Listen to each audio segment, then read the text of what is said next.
श्री शिवाय नमस्तुभ्यम। हर हर महादेव। दोस्तों, आप सभी लोग जानते हैं कि इस बार की अमावस्या तिथि 2 दिन पड़ रही है।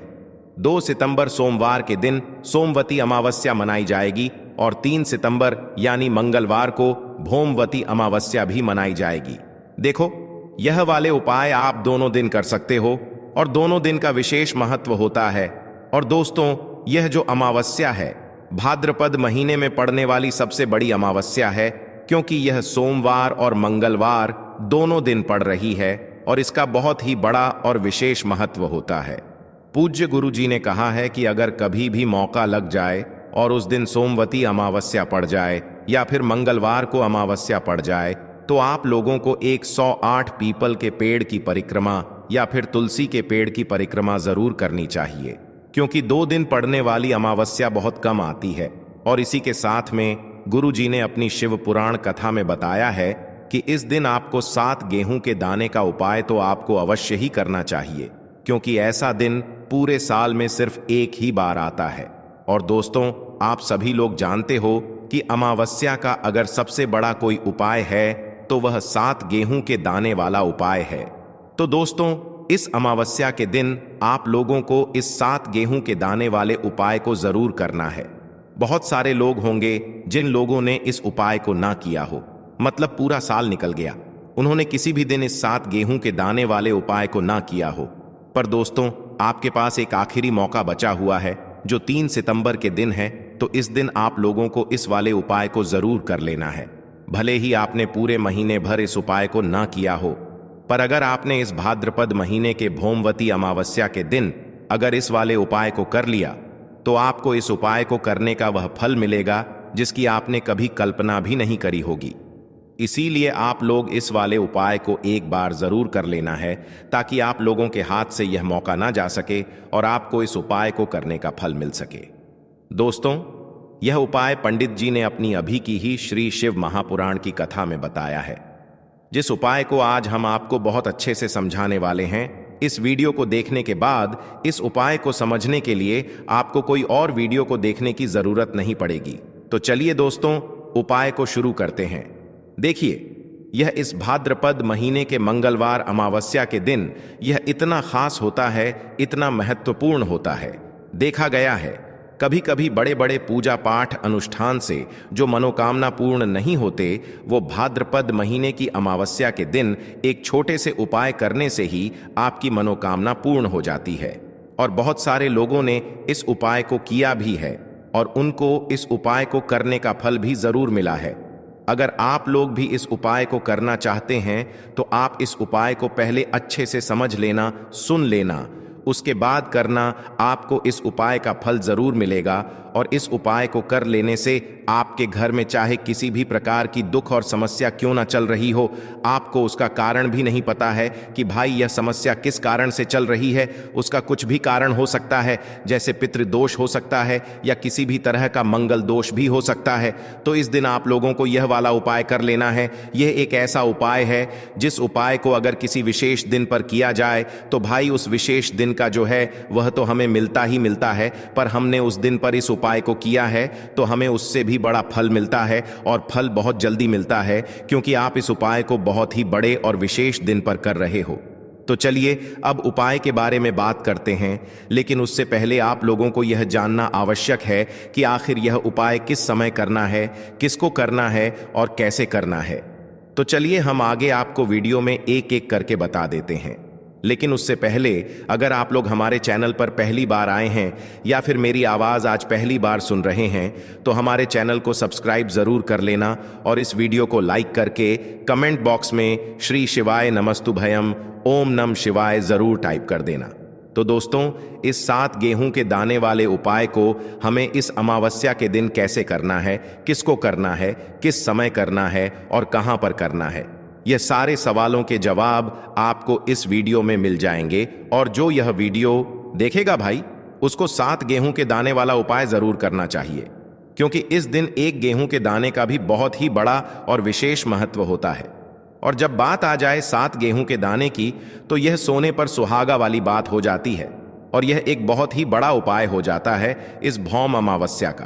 तो अब दोस्तों, इस 7 गेहूं के दाने वाले उपाय को आखिर करना किसको है? सबसे पहले हम लोग वह बात जान लेते हैं। तो देखो, घर की जो बड़ी माताएं बहनें होती हैं, उन माताओं बहनों में से कोई भी एक बड़ी माता बहन इस वाले उपाय को कर सकती है। और दोस्तों, अगर आप चाहे तो अपने घर में से सभी सदस्यों को भी इस उपाय को करवा सकते हैं। अगर किसी व्यक्ति की खुद की कोई मनोकामना है, खुद की कोई दुख और परेशानी है जो कि वह अपने ने लिए ही करना चाहता है, इस वाले उपाय को तो वह खुद अपने लिए भी कर सकता है। बाकी अगर कोई घर में से ऐसा है जो कि अपने पूरे घर परिवार की सुख और शांति के लिए यह वाला उपाय करना चाहता है, तो भाई वह भी कर सकता है।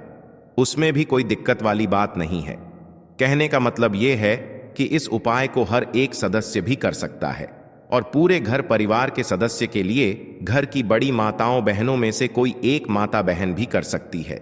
माताएं बहनें अगर घर में उपस्थित ना हो या वह यह वाला उपाय ना कर पा रही हो, तो फिर घर का कोई बड़ा सदस्य भी इस 7 गेहूं के दाने वाले उपाय को कर सकता है।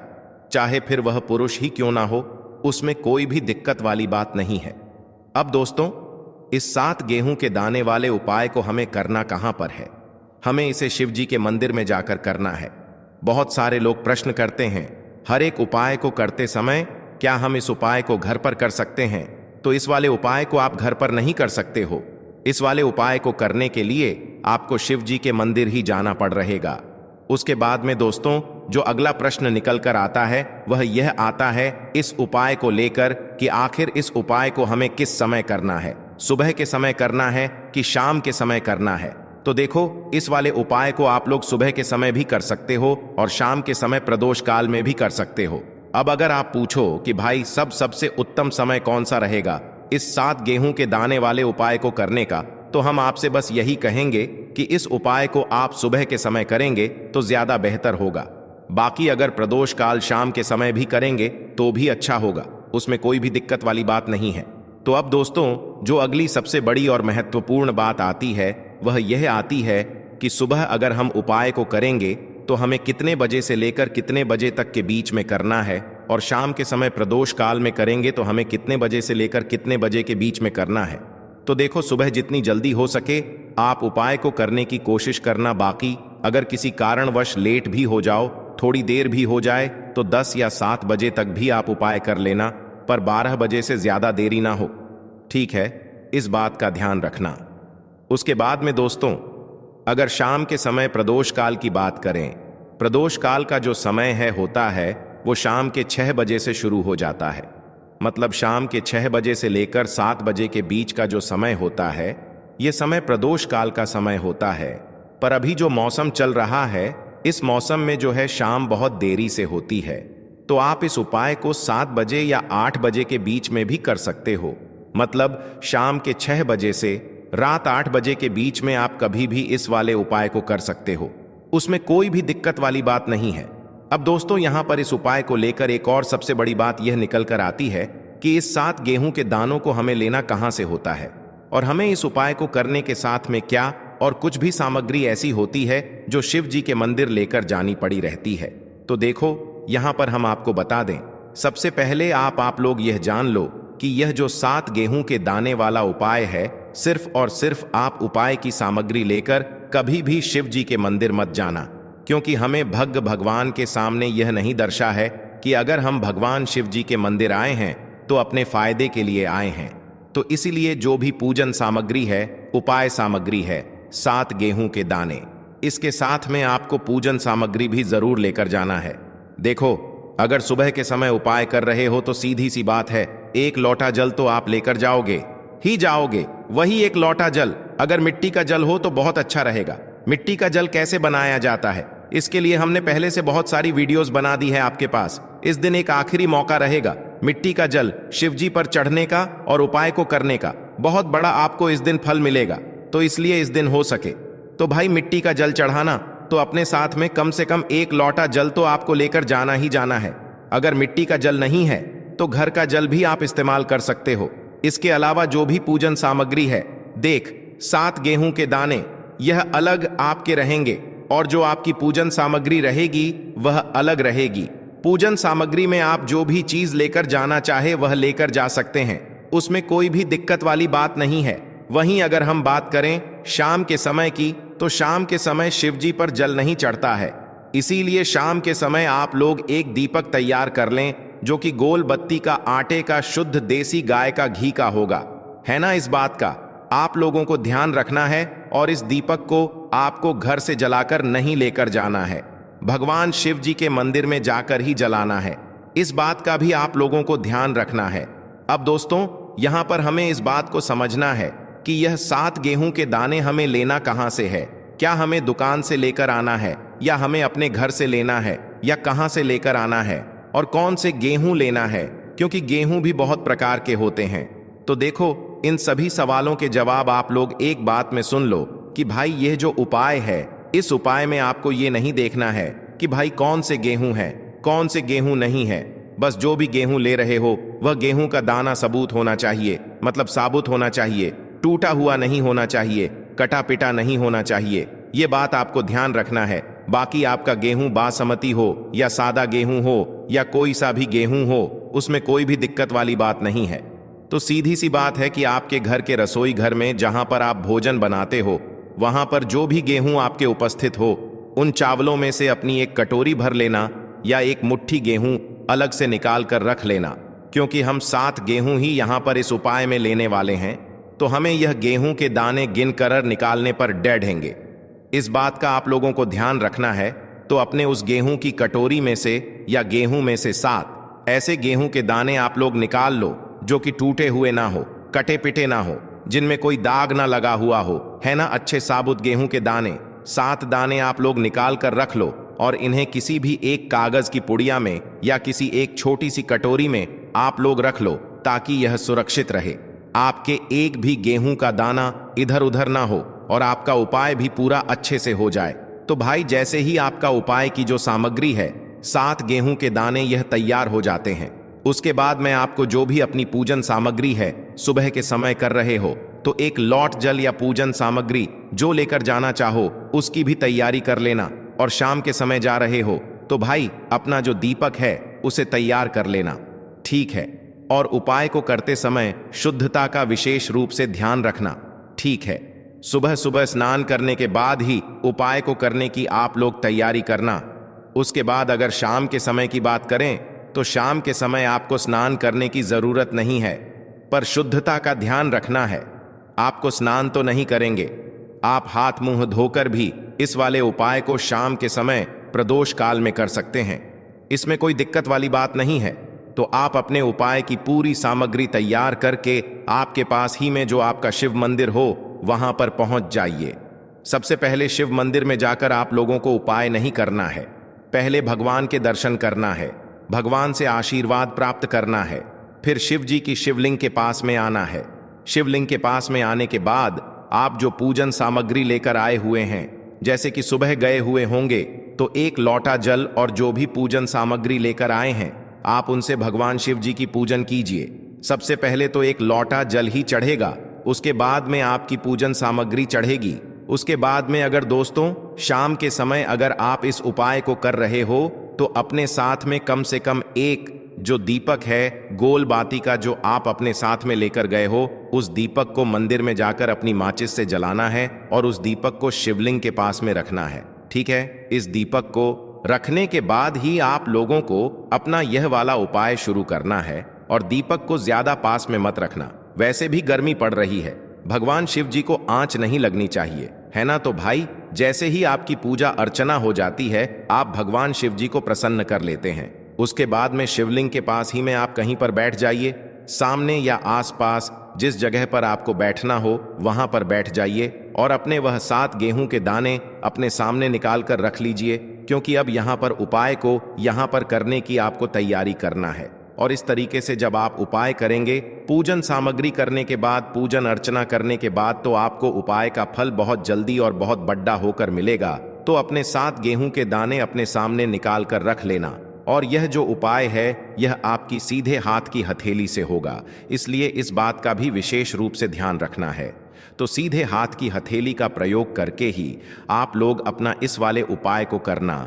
अपने सामने जो भी आपकी कागज की पुड़िया है उसको खोल कर रख लो या कटोरी है, तो भाई उसे अपने सामने रख लो और अपने वह 7 गेहूं के दाने निकाल लो। ठीक है।